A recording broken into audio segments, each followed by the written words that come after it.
What if I told you that the same apps keeping you entertained, informed, and connected are also quietly making millions of Americans anxious, lonely, and depressed? And here's the catch: the platforms know it. By the end of this video, I'll reveal a single science-backed habit that can protect your mental health starting tonight. Something the social media giants never want you to hear. Stay with me till the end. The silent crisis. Over the past few years, depression and anxiety have exploded in America, especially among young people. Government health data shows that about 1 in 5 U.S. teens now reports symptoms of depression or anxiety, the highest numbers ever recorded. Mental health clinics are full, prescriptions are up, and even the U.S. Surgeon General has sounded the alarm, warning that social media poses a real risk to youth mental health. But how exactly did the apps built for connection end up fueling isolation and despair? The design trap. Let's start with how these platforms are built. Social media isn't free. You are the product. Every tap, scroll, and pause you make trains the algorithm to keep you hooked. The longer you stay, the more ads you see, and the more money they make. That's why these apps use what experts call variable rewards: likes, notifications, new content, random bursts of dopamine that keep your brain craving the next scroll. Over time, that constant stimulation reshapes how you feel pleasure, how you manage stress, and even how you sleep. How it hits the mind. Psychologists and public health researchers have uncovered several ways this cycle leads to anxiety and depression. First, endless comparison. You're not seeing reality, you're seeing filtered, edited highlight reels of everyone else's best moments. When your feed is filled with perfection, your brain starts whispering that you're not good enough. Second, cyberbullying and social pressure. Online harassment doesn't end when the school bell rings. It follows people home, living on screens 24/7. Third, sleep disruption. Late-night scrolling keeps your mind wired and your sleep cut short. Poor sleep alone doubles the risk for anxiety and depression. Fourth, the addiction loop. Even when you feel worse after scrolling, your brain still seeks the tiny dopamine hit of the next notification. It's classic behavioral conditioning.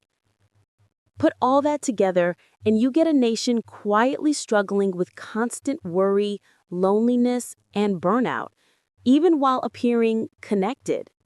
The data that proves it.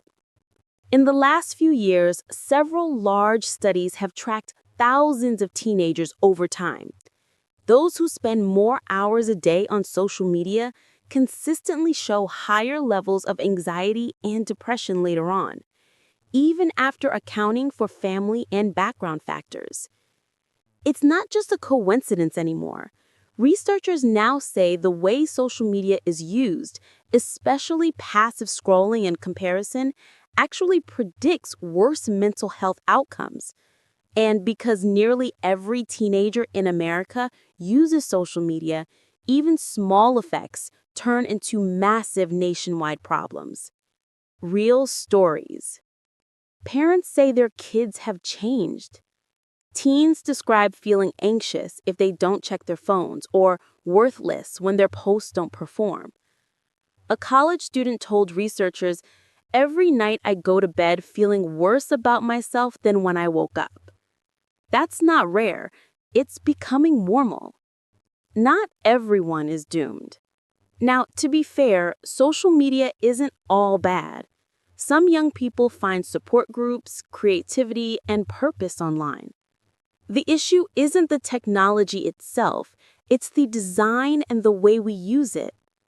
Active use, like messaging friends, sharing art, or organizing communities can improve well-being. Passive use, endless scrolling, comparing, consuming, does the opposite. The problem is the apps are built to push the passive behaviors that make us stay longer. The warning signs. So, how do you know if social media is hurting your mental health? Here are a few red flags backed by therapists and clinicians. You feel anxious or low after using it. You check your phone first thing in the morning and last thing at night. You can't focus without thinking about notifications. You're sleeping less, socializing less, and feeling more irritable. If that sounds familiar, you're not alone, and it's not your fault. These systems are engineered to keep you hooked. What can be done? Public health leaders are finally catching up. The Surgeon General is calling for stronger safety standards and transparency from tech companies.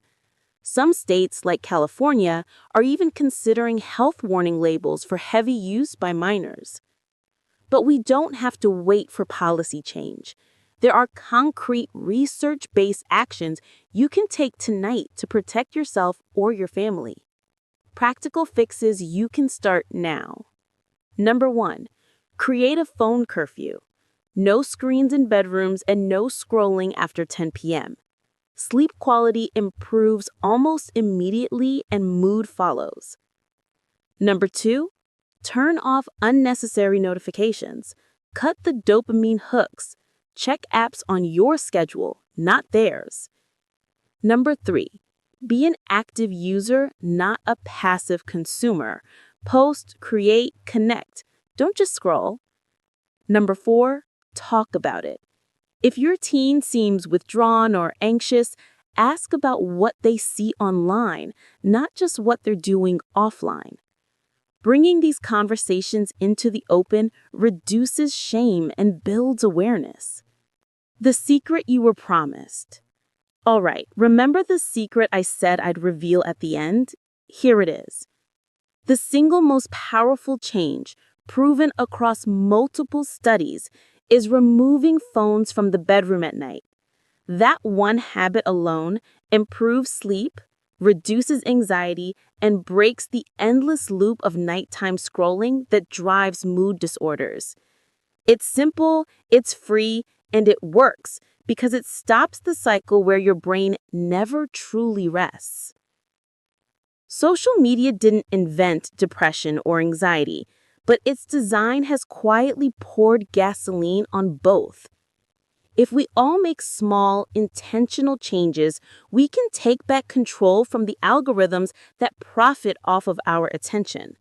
So tonight, try that one step. Leave your phone outside your room. Tomorrow, notice how you feel. If this message resonated with you, hit that like button so more people can see it. Share it with someone who needs to hear it, and subscribe for more deep dives into the hidden systems shaping life in America. Because this story, the one about our mental health and our screens, is just beginning.